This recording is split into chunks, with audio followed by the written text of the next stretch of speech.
एक असं आहे की भुजबळ साहेब महाराष्ट्राचे नेते आहेत आणि त्याच्यामुळे त्यांच्या या संबंध मंत्रिमंडळाचा समावेशाचा हा सर्वांनाच त्या ठिकाणी महायुतीलाही फायदा होईल, राष्ट्रवादी काँग्रेस पक्षाला सुद्धा होईल, त्यांचा दीर्घकाळच्या राजकीय प्रवासातील त्यांची वाटचाल याचा उपयोग नक्कीच त्या ठिकाणी होणार आहे. तर नाशिकमधून आता खरं तर भुजबळ साहेब येतात आणि नाशिक आणि रायगड या दोन ठिकाणचा पालकमंत्रीपदाचा देखील अद्यापही तिढा नाही. तर असं वाटतं का या सगळ्यानंतरून आता तरी असं नाही, या संदर्भातला निर्णय हा घेण्याचा अधिकार माननीय मुख्यमंत्री महोदय यांचा आहे.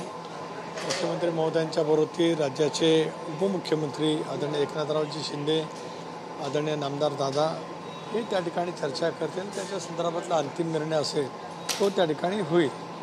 आज पक्ष संघटनेमध्ये फेरबदल करत असताना आनंद परांजपे यांची प्रदेश राष्ट्रवादी काँग्रेस पक्षाचे सरचिटणीस म्हणून मी नियुक्ती केलेली आहे. त्यांच्याकडे पक्ष संघटनेच्या कामाच्या दृष्टिकोनातून काही महत्त्वाची जबाबदारी सोपवण्यात येणार आहे, तीसुद्धा उद्या त्या ठिकाणी मी जाहीर करणार आहेच. नजीब मुल्ला यांची ठाणे शहर जिल्हाध्यक्ष म्हणून नेमणूक त्या ठिकाणी केली. भिवंडी कल्याण महापालिकेची जबाबदारी त्यांच्यावरती सोपवली. सांगलीच्या जिल्हाध्यक्षपदी आज आम्ही निशिकांत पाटलांची नेमणूक त्या ठिकाणी केली आणि त्या माध्यमातून सुद्धा त्या सगळ्या परिसरामध्ये आमचं काम आम्ही सुरू करण्याचा प्रयत्न करतो. संजय खोडके जे मधल्या कालावधीमध्ये विधान परिषदेवरती निर्वाचित झाले त्यांनासुद्धा प्रदेश सरचिटणीस म्हणून नियुक्ती देण्यात येऊन त्यांच्यावरती सुद्धा 5 जिल्ह्यांची जबाबदारी आम्ही त्या ठिकाणी निरीक्षक म्हणून सोपवलेली आहे. सर, एकीकडे ओबीसी आरक्षणाचा मुद्दा, दुसरीकडे मराठा आरक्षणाचा मुद्दा आणि आज तिसरा मातंग समाजाचं आंदोलन मोठ्या प्रमाणात आझाद मैदानावर झालेलं आहे. संयुक्त पक्षाचे अनेक नेते त्या ठिकाणी पाहायला मिळाले, महायुतीतले नेते सुद्धा त्या ठिकाणी.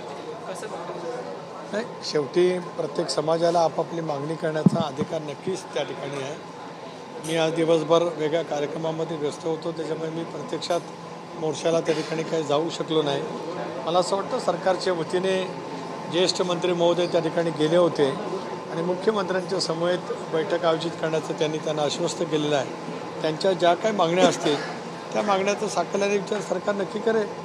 सर, आपण जर बघितलं अवकाळी पावसाला सुरुवात झाली, ठिकठिकाणी खेडेगावात अवकाळी पाऊस पडत आहे आणि त्यामुळे शेतकऱ्यांचं मोठं नुकसान झालं. नैसर्गिक आपत्तीच्या कालावधीमध्ये ज्या वेळेला अवकाळी पाऊस येत असतो, अनेक वेळेला इतरही काही घटना वादळाच्या वगैरे काही घडत असतात, त्यावेळेला सरकारने एक स्टँडिंग ऑर्डर्स त्या ठिकाणी काढलेले आहेत की अशा कालावधीमध्ये उभा पिकाचं किंवा अन्य काही नुकसान झालं असेल तर त्या संदर्भामध्ये शासनाने आदेश नक्की काढलेले आहेत.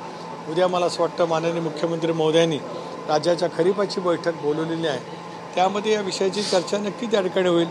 शेवटी निसर्गाच्या प्रकोपाच्यामुळे अवकाळी पावसाच्यामुळे ज्या वेळेला शेतकऱ्यांना नुकसानीला सामोरं जावं लागतं त्यावेळेला हे जे सरकार आहे आज महायुतीचं सरकार, हे शेतकऱ्यांना नेहमीच युक्तमाप देणारं सरकार आहे. त्यामुळे त्या दृष्टिकोनातून सुद्धा राज्य सरकार योग्य ते विचार करेल. सर, पहिल्याच पावसात कोकण रेल्वेला फटका पडलेला आहे. वेरवली विलवडे स्टेशनच्या दरम्यान दरड कोसळली आणि कोकण रेल्वे पुन्हा एकदा ठप्प झालेली. एक असं आहे की कोकणामधला हा रेल्वेचा मार्ग अतिशय कठीण आहेच. मी स्वतः कोकणातला आहे.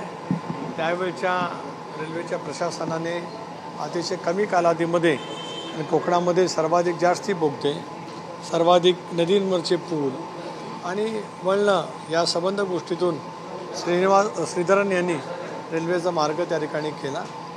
जरूर ह्या अतिवृष्टीच्यामुळे किंवा पावसाच्यामुळे दरडी कोसळत असतात. कोकण रेल्वे त्याच्यावरती उपाययोजना करत असते. अनेक ठिकाणी तशा दरडी कोसळू नयेत म्हणून अगोदरसुद्धा उपाययोजना केली, पण अलीकडच्या कालावधीमध्ये भूगर्भातल्या एकंदरीत हालचालीच्यामुळे अनेक वेळेला अशा घटना घडत असतात. कोकण रेल्वे त्याच्यामध्ये दक्षता देईल आणि राज्य सरकारचं प्रशासन जिल्हाधिकाऱ्यांच्या मार्फत योग्य ती कारवाई नक्की त्या ठिकाणी करेल. कोकण रेल्वेवर हा परिणाम पाहायला मिळतो. दुसरीकडे मुंबई गोवा महामार्गाची एवढी पूर अवस्था आहे, त्यामुळे कोकणात जाणाऱ्या चाकरमान्यांना दोन्हीकडून फटका भरायचा का? नाही, असं आहे.